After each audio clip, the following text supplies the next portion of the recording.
either US should give the full cake to Iran, or Iran should give the full cake to the US.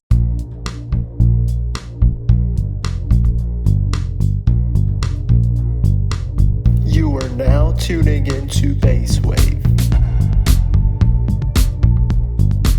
Welcome, everybody. Today, I'm at the Beehive studio, and I'm joined by Babak to talk about the current war in Iran within the context of the protests that started in December 2025. Now, Babak, first of all, can you introduce yourself a little bit and tell us about your work? Thank you for inviting me. Glad to be here to chat about the important events going on in Iran. My name is Babak Rezaeedaryakenari, and I'm an associate professor of international relations at the Institute of Political Science, Leiden University. My research mostly is on, generally speaking, on conflict processes. My main focus is on the dynamics of protest and repression, and my research mostly these days, or for last few years at least, has been focused on the role of technology, more specifically internet, social media, and how it affects the dynamics of protest and repression, mostly in authoritarian states. Okay, thank you very much. So currently, Iran is receiving a lot of attention because of the global aspects of the war, because of the involvement of the US, Israel, the Strait of Hormuz, and everything. But the first time that Iran started making headlines was in December because of the protests. And then my first question is, why were those protests somehow more powerful and widespread than the protests that have happened before? Or do you think they weren't that different from protests that have happened before? So what is your opinion on that?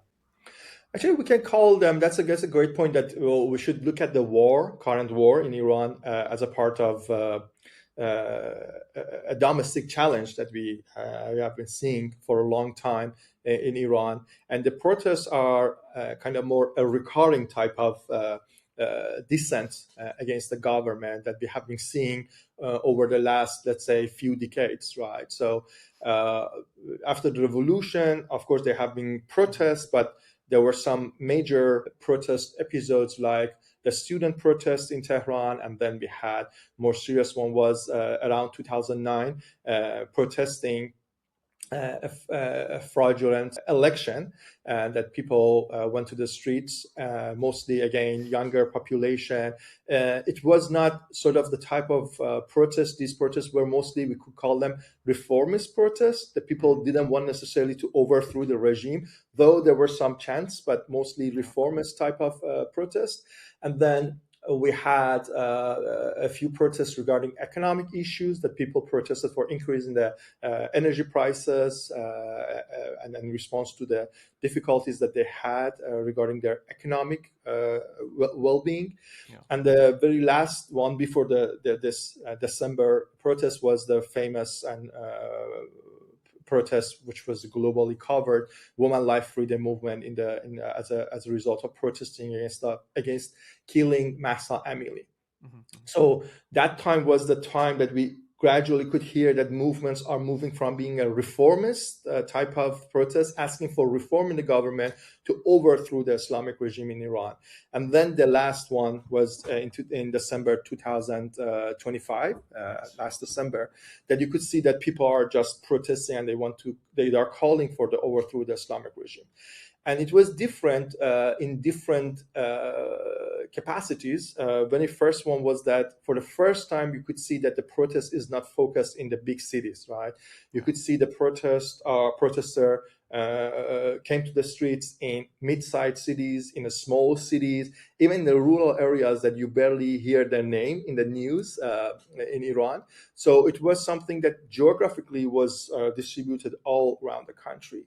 Another thing that we could say that made this protest different from the other was that you could see gradually people are rallying around one of the political opposition figures and calling his name. Not everyone, of course, in the protest, but you could see clearly voices and support for one opposition figure, Reza Pahlavi, among the protesters, which made it different because he is definitely someone that you cannot call him as a reformist, but someone who is running a campaign against the Islamic regime and the fall of the Islamic regime.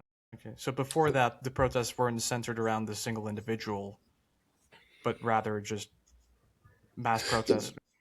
Yeah, you could say there were usually we could see there were some leaders in 2008, 2009. You could see in the student protest it was not anything. So it was Mm-hmm. there was a rule or there was a policy against limiting the newspaper freedom in Iran and freedom of speech, we can call it. And then the students went to the streets. They didn't have any leadership there. In 2009, the presidential candidate Mir Hossein Mousavi and Karobi, they were the political leaders or the opposition leader of the protest, so they had the leadership. In women life freedom, there was not one type of one individual leader. Sort of people try to say that or sort of theorize and argue that during the Arab Spring we had successful movement, that they didn't have one unique leadership, so it was mostly a group leadership, and they were successful. We call them headless movements, right? Mm-hmm. So we can have the same thing, but again, that movement was not successful. Some of the political leaders got together to sit around the table, but they couldn't keep the coalition alive for a long time. But this one is something that you can see that at least a significant segment of the protesters, they inside and outside of Iran, they are calling one name. So it's a shift from the previous protest that it's one leadership type of movement that you can see, which is a classic type of protest movement that you can see in the history as well. Yeah. Yeah. Okay. So at the beginning, you also mentioned the revolution in 1979. Yes. And ever since then, it's been hard to imagine a regime in Iran other than an Islamic regime. Yeah. So, in terms of these opposition forces, what's the vision behind these opposition forces? Like, what are they trying to replace the Islamic regime with? So definitely, there's a negative campaign, right? So it seems there's a broad understanding among the opposition that they don't want the Islamic regime for different reasons that we can discuss. But what they want, we can say very small number of them want reform. Most of them want to fall. But what's a positive campaigning that they have, what they want to offer or replace the Islamic regime with, it's something that still opposition is figuring out, right? So a big segment that or better to say that a significant segment of the opposition, they are rallying behind Reza Pahlavi, the crown prince or Prince Reza Pahlavi. And his idea is that he wants to be the transitional leader of the movement. And what he's proposing is a transitional government, which starts with a referendum. And the referendum, the very first step is that what type of political system you want. So is it a constitutional monarchy or you want to have a republic? And then after that, there would be constitutional assembly to write a new constitution based on these two options. And of course, what he's promoting, there are 4 principles, in Iran's territorial integrity, and the other one is that making sure that human rights, international human rights, is the foundation of the political system that we will have. We want to have a liberal, secular democracy, so the separation of the state from church or state from mosque in Iran. And the 4th one is that whatever we want to make a decision about, including the political system or if we want to have, let's say, federalism and so forth, they should be decided through referendum and by the people, right? So these are the 4 principles that he has. So in the core, you can see it tries to be a democratic movement, right? And a secular movement and liberal movement on that side. You have a second group of people also, because we have Iran is a big country with different opinion and ideas, and I'm just broadly dividing into 2 groups. The second group is that we can call them Republican, but there are some Republicans that they are also rallying behind Reza Pahlavi, right? It's not only monarchists that they are supporting, but there are another group of Republicans that they are rejecting the idea of constitutional monarchy fully, right? So they said that we should not go back to a monarchic system or constitutional monarchy, even if it's like Western European, Netherlands, Spain, UK type of constitutional monarchy. Even if it's a democracy, we don't want to have a constitutional monarchy. So we want to have a republic and a presidential republic or parliamentary republic, and they are also having their plan and agenda. recently they are trying to form a group, organize better, have some events, but what's their agenda and what's their plan? It's not as clear as the camp that rallied behind Reza Pahlavi, because they just started. Okay, so the opposition isn't that united either, and there are different opinions. Of course, so like any other opinion. So it's politics. So people have different opinion. One thing that we know for sure, there is the significant number of people don't want the regime, the Islamic regime. That's something that we can confidently say. Another thing is that we cannot call it necessarily polarized. If you look at the Gammon survey, it's a public opinion research by two professors, Puyan Tamimi Arab and Ammar Malaki in Tilburg and Utrecht University. They find that, and they report that something close to 2 out of 3 people find Reza Pahlavi as the most trusted transitional leader. So it's of course you don't have the unification of the movement under one umbrella for the future, what they want for the future, but it's not necessarily a polarized situation as well. Some part has a little bit more weight, and we should see that how they can work together, whether they can find that unification required for overthrowing the regime. Okay, so they still have a lot in common as well. Yes, yeah. Okay, great.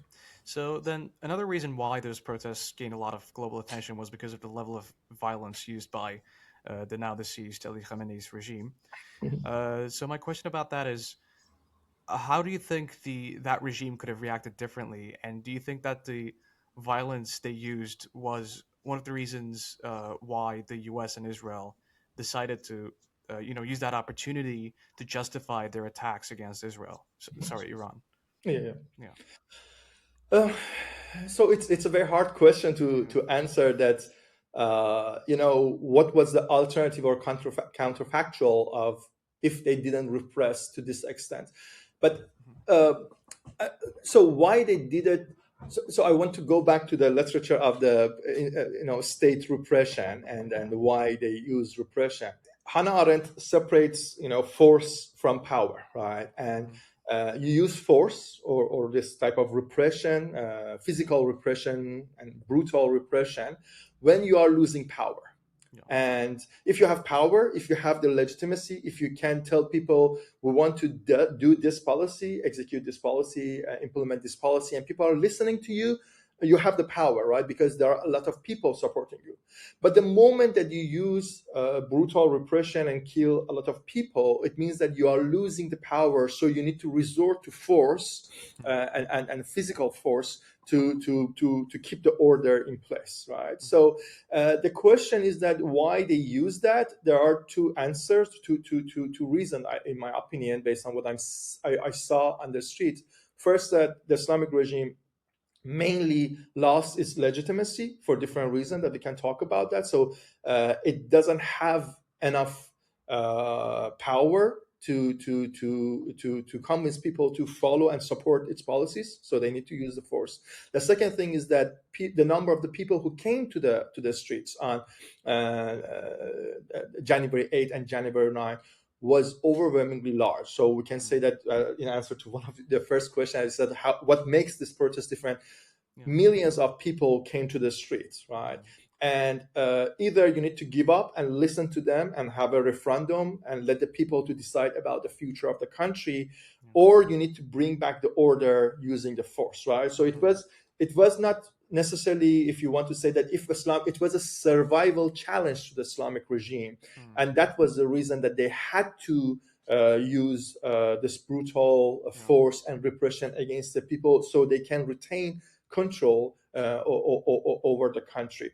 Okay. So to the first question that you asked is that I think they didn't have any other options, but it doesn't mean that that it was a good decision. It was something that they brought it to themselves because they ignored people, their requests, their requests for political freedom, for economic improvement in their life, and many other requests and the demands that they had. So they were fully ignored, and they got to this specific point. And regarding the U.S. and Israel, so now we need to shift the analysis to another level, right? We should go to the global level. Exactly. So it's not.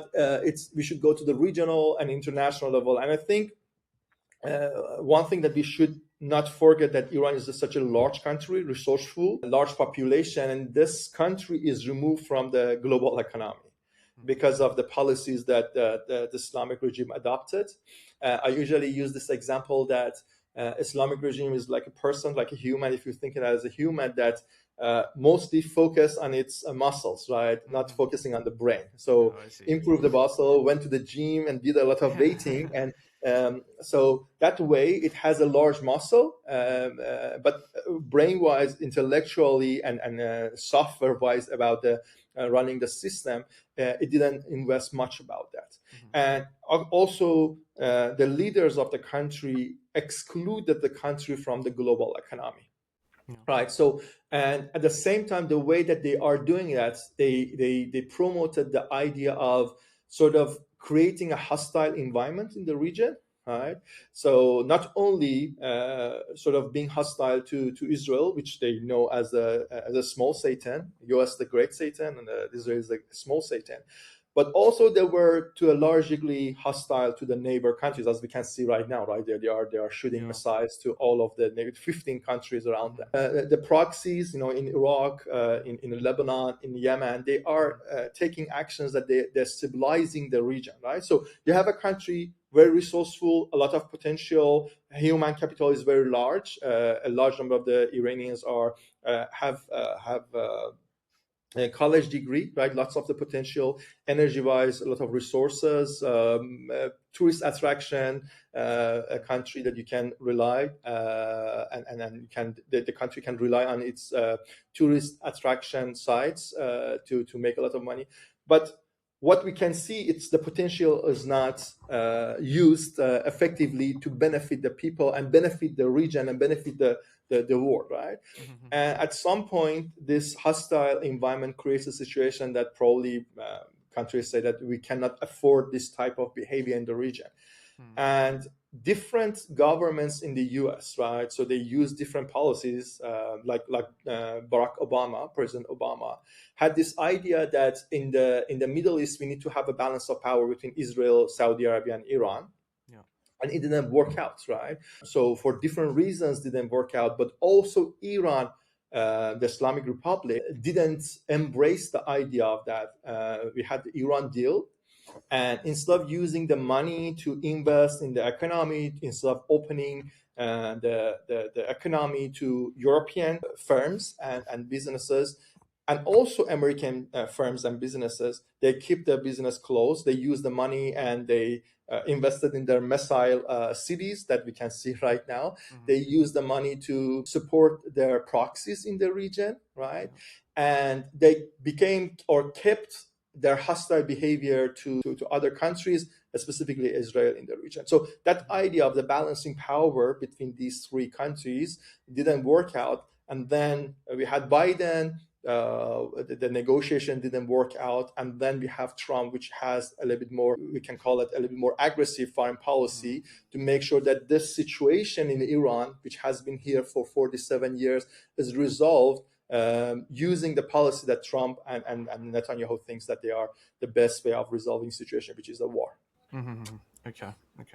So you've also been mentioning how Western media often views Iran as this monolithic place, although it has a very diverse community, different ethnicities, different religions. So then, at the beginning of the war, some of those communities have celebrated the death of the supreme leader. Some have mourned the death of the supreme leader. How do you see the public sentiment in Iran right now? It's very hard to measure public sentiment in Iran, right? So there are some research, some colleagues that they are doing this, like as mentioned, Gaman Research is a very nice project that we can see. I am also doing some surveys in Iran, and I have some indicative understanding of the public opinion. And what I can say for sure, measuring exactly what's the public opinion with the numbers is the precise number is a difficult task. It's not an exact science, right? Exactly, but we can see qualitative understanding of the public opinion, which, as you said, actually is very much different than what we see is covered in media, right? So regarding the death of Ali Khamenei, uh, of course, we have different reactions, right? So we can see that people are happy, but at the same time, we can see people that they are neutral, but then see people that they are upset for different reasons.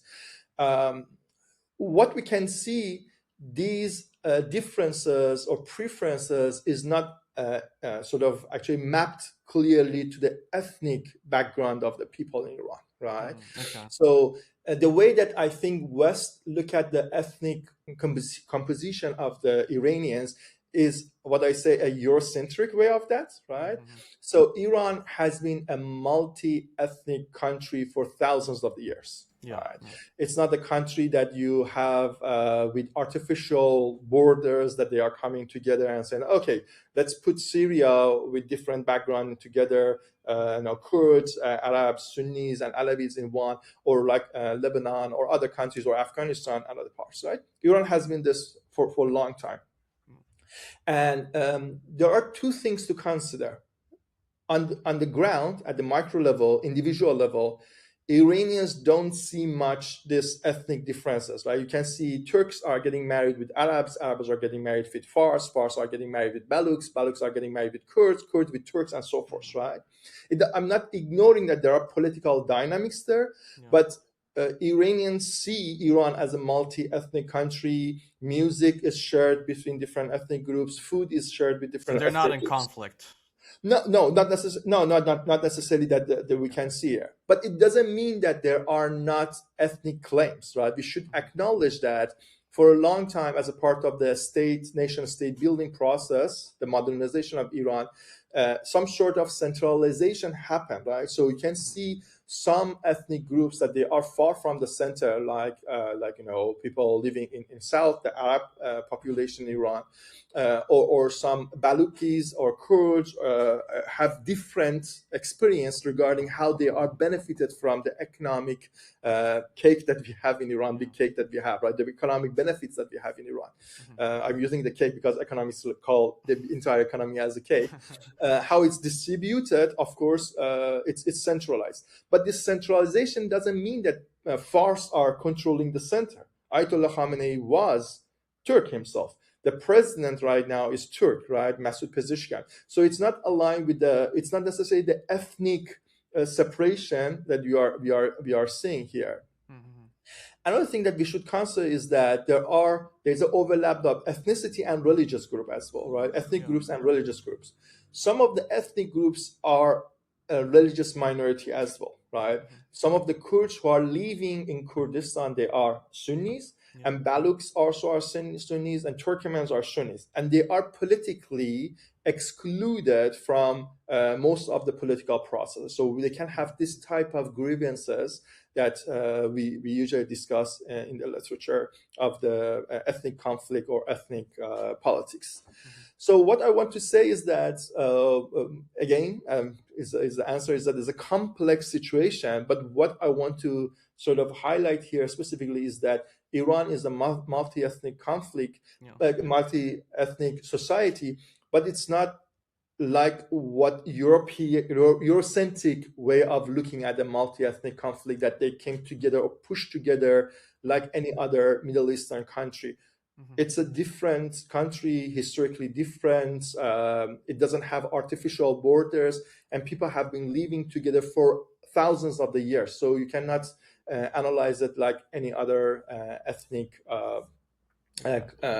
sort of countries with ethnic groups that we usually see in other parts of the world. But because of the recent civilian deaths, would you still say that almost everybody's against the war right now? No, not actually. I think based on what I'm seeing, of course, I should give the disclaimer. It's very important because it's a very emotional time in Iran, right? Because you have protests about more than 30,000 people are dead, and it's documented by different resources. In over 2 days, the government killed about more than 30,000 people. We have this. And later there's a war, right? And internet is fully shut down, and we don't have much information coming outside.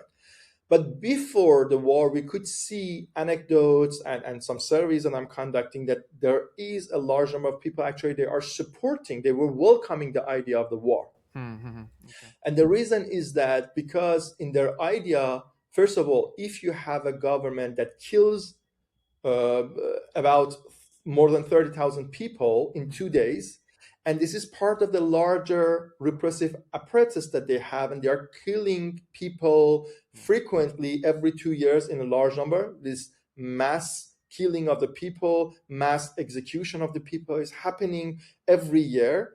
So you cannot say that the government can keep its legitimacy. When you lose the legitimacy, people will not stand behind you if you have a foreign intervention or foreign attack from foreign countries, right? So what I want to say is that what we see as the evidence, and again, we should be very careful how we are reading this evidence, is that actually a good number of people supporting the idea of attack by the Israel and the US. I don't know what happened now. Okay. It's about before the war. After the war, maybe this sentiment changed. And the preference or their opinion or attitude toward foreign intervention, we cannot see it can be easily matched or mapped to ethnic composition of the people, right? We cannot say that Turks are pro that or Kurds are against that, or no, that's not the case. It's people from different ethnic background have different attitude and position regarding foreign intervention. Okay, because that goes back to the Eurocentric view of ethnicities that you talked about, yes. Exactly. Okay. Yeah. Another, I think, defining characteristic of the war right now is the amount of uncertainty surrounding a lot of events. I mean, at one point, people thought that Netanyahu was dead, and then at another point, they thought that Mojtaba Khamenei was dead. So, how would you, in this environment, how would you describe Iran's regime right now? And do you think that Ali Khamenei's son, Mojtaba Khamenei, can fill the power vacuum left by his father? That's a difficult question because we don't know much about Mujtaba. The only thing that we know about Mujtaba is that he was very close to the security circle of the IRGC.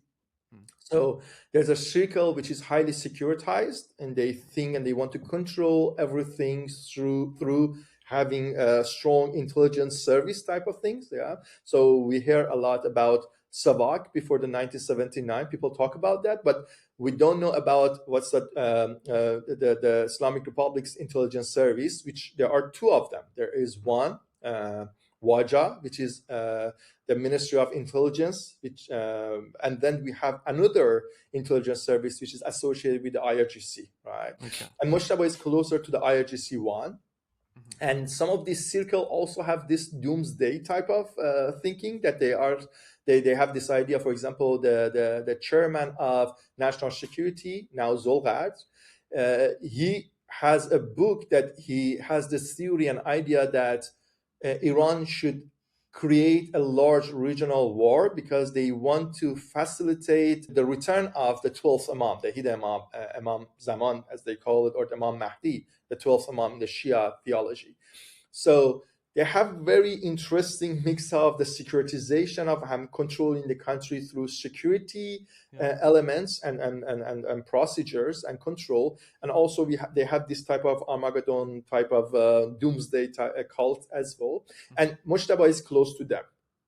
And some people say that we don't know if Mojtaba even is alive, but the IRGC is using, the circle is using him as a person who can keep the country together for now, and they can run the country behind the scene or going behind Mojtaba. Regarding Mojtaba, we don't know. Unlike his father was a good speaker, right? He was part of the revolution. He was involved in the army, sort of being the representative of the Ayatollah Khomeini in the army. He was active in the war, Iran-Iraq war. He was the president of Iran, right? So he had lots of executive experiences, as well as we know that he was a good speaker. By that, it means that he could speak and mobilize people or his supporter very nicely. Moshtaba, we haven't seen about him. What we know, he's just close to this circle. Of course, he is not necessarily a high-rank Ayatollah as well. He got the title because now he's the supreme leader of Iran, so automatically you get that.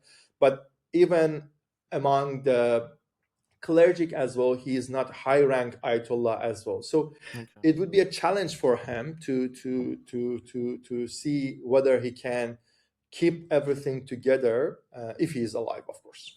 Yeah. And do you think he'll make a public appearance anytime soon, or is that a possibility? That's a difficult question. Some people are talking about that we have the Shias have the 12th Imam hide from the public for a long time, for centuries. So we can use the same justification to keep him private, and he doesn't have to be in public because his life is in danger. We don't know what's happened, but the good thing is that or interesting thing is that the Shias also entertain this idea, right? Because they had this in the past, so it allows them to justify that he goes hidden and he doesn't show any public appearance and give a speech in public because it happened and it's justified to do it. Okay. Then lastly, with regards to the different ways in which the war can possibly end, how long do you think that the current regime can keep fighting? And do you think it is likely that it'll eventually collapse and that's the way that the war will maybe end? I think that's a $1 billion question. So I think if we can answer this question, we can go and buy some stocks and get rich. But joking aside, is that I was thinking about this because I teach this this model is called bargaining game that we use in international relations to explain when war happens, right? So there are three reasons. We say that people have private information, or countries have private information. They don't know about their military power and they misunderstand and they go to war with each other. Another reason is that what is called is the we have the situation that they are not divisible, because if you have a cake and you have disagreement about the borders or something like that, like we have in Ukraine and Russia, you can decide about where to put the border, you can negotiate that. But there are some situations that you cannot negotiate. It's a take it or you want to get the entire cake, right? So for example, the challenge in the Palestine and Israel situation is that we have Jerusalem, for example, which is a crucial point, and you cannot divide Jerusalem, at least the way that it's argued, between two people, because two countries or two adversaries, because each side want the full control of the place, right? And the third one is the commitment issue and the challenge that we have. So definitely the war is not due to private information, because obviously Iran knows about the US and Israel power. US and Israel, it's argued that they underestimated Iran's military power. I don't think so, because they have very precise information about all of these leaders, and they could assassinate all of these.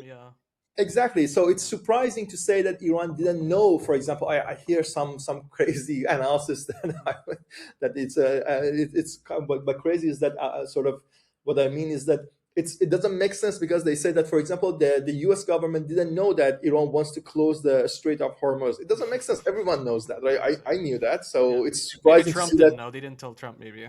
Yeah, maybe that's different things. But it's surprising to hear that, for example, Pentagon didn't work on this scenario. Definitely that they did work on this scenario. And Iran, U.S. and Israel, I think to a very large degree, they knew that Iran has, or the Islamic Republic, or IRGC specifically, has this military capacity. They may overestimated the resilience that they have. That's a different story. So the second issue, I think, so that the issue is not the private information part. I think the issue is two things. First, the commitment. Whatever agreements that they have, I think they cannot trust each other. First of all, the Iran deal, the JCPOA, US withdrew from that. So Iran has this they think that the US will not remain committed to another deal. The second occasion is that before the June 2025 sort of war, Israel 12-day war with Iran. Also, there was a negotiation going on, and then in the middle of the negotiation, Israel attacked. This time against the recent round, they were negotiating, and then again Israel and US attacked. Right. So the commitment is very important. Even they can sit down and say, "Okay, we agree on this." I'm not sure how they want to make sure that the commitment to this resolution will be realized. That's main issue. And then another issue is that Iran wants the U.S. out of the Persian Gulf area, right? They want sort of at least the Israel be less hostile to Hezbollah and its proxy. That's what they want, right? They want to have full control of the Strait of Hormuz. These are big claims, right? It means that you want the U.S. out of the region. At the other side, the U.S. also, as I said, because Iran is an important sort of regarding country, it can be a big player in global economy, access to the energy, sort of control of the Strait of Hormuz, a lot of potential. U.S. also wants a normalized country in that, right? So U.S. main challenge now is China. U.S. wants to shift its military capabilities and equipments to East Asia because that's where the main conflict is happening and cannot afford to stay like this in the Middle East for a longer time, literally cannot afford. So they want to have a normal state which is part of the global economy, right? Doesn't have hostile relationship with its neighbors, specifically Israel, and also other thing that they want to make sure that this, closing the Strait of Hormuz is not something that a threat that Iran can use forward. And I think the Islamic regime, the moment that they accept this, they are not the Islamic Republic anymore. They would be another republic, right? So we have this indivisible. It doesn't seem like an indivisible issue, but I don't think that it's like a cake that they can divide between themselves. Either U.S. should give the full cake to Iran, or Iran should give the full cake to the U.S. And because they cannot reach an agreement first and resolve these differences, and because there is a commitment issue, the only answer, in my opinion, at least for now, we can see is that U.S. very likely will have troops on the ground to put more pressure on IRGC to either accept becoming a normal state, as Donald Trump called it, with the terms that I mentioned, or the entire country falls in the hand of the United States, and the United States decide what they want to do, either a transitional government or a referendum, a different version of an updated 2026 version of Iraq or Afghanistan that they want to have it, depending on what goes there. But I don't see this would be a conflict that resolved in which Islamic Republic stays in a current form and current shape in Iran, and that's something that we can have a more confident sort of judgment than when the conflict would be over. Yeah, it's hard to make such predictions. I mean, there's something new happening every day. I think this morning Israel announced that they've killed the Navy chief of Iran in charge of the blockade in the Strait of Hormuz. So, yeah, I guess we'll see. We'll wait and see. Yeah. Yeah. Well, I think it would be a very, very challenging situation. I would say that there would be, for the next few months at least, it would be something that affects not only the region but also Europe and the world. And it would be interesting to see that how it unfolds and how it will end. Yeah, it's a great study for students of international studies, politics, all of us. Absolutely, yeah. Okay, well, thank you very much for joining me today. It was a lovely conversation, and I think we've gained a lot of insights from your expertise. And thank you very much, and we wish to see you again in the future. Thank you very much for inviting me. And Iran is an important case, I would say, as you mentioned, a lot of complexity around this, and it was great to have a conversation about this with you. Thank you for having this event and program and inviting me. Thank you. Thank you very much.